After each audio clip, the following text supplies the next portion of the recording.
All right, today's topic. I don't know, I'm laughing. Oh, Today's topic, wow. Saza, is toxic work environment. And of course, we did hit the streets. And the question we asked was, have you ever worked in a toxic work environment, and how did you deal with it? What I understand by a toxic environment is maybe something like toxic bosses, like arrogant bosses who don't listen to your views.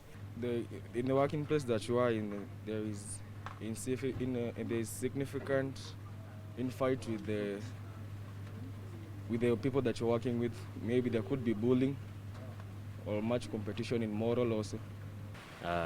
Personally, I've never worked in a toxic work environment, but what I do understand is it's an environment where the employee hapati rights zake zote na hawasikizani na employer per se. According to my understanding, ni days zenye siku safi na watu wako wengi.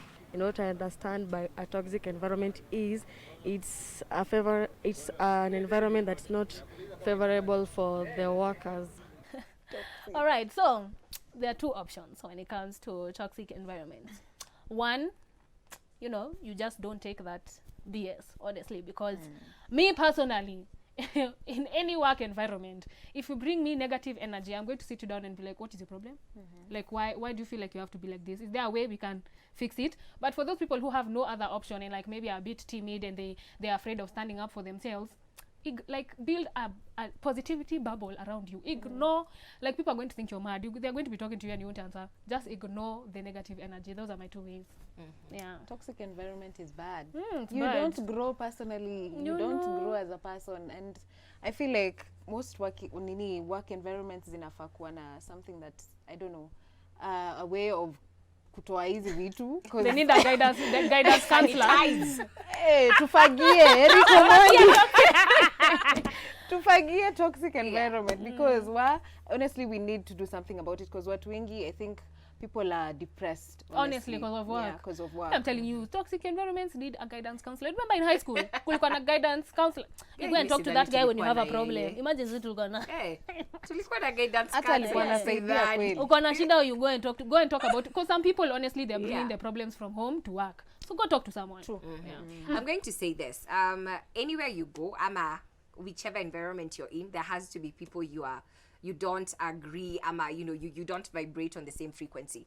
Why? Because we are all different people coming from different backgrounds, going through different things, right? And how we perceive things is quite different from how someone else perceives, right? So at the end of the day, we are meant to disagree. But there's disagreeing with respect and there's disrespect all in one. But at the end of the day, you choose some battles and some of them you leave them.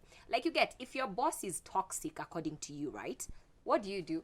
You either quit ama mtu wangu unyenyeke. Like it's two things. You get, if you can't stand the heat, what do? You just have to leave the room. So if I you do can't believe stand up for yourself as exactly well, ndio nasema, and if you can't find a way of bringing sense ama kufanya mwelewane ama to cool down the situation, sometimes you just need to do your work and understand people are fighting different demons. No understand saa ingine unaweza kuona deal na spirits zenye hata ujui zimetoka wapi. So at the end of the day, you keep it to your corner, do what you need to do and hold your peace. But I think the most important thing I've learned personally is being in very different environments.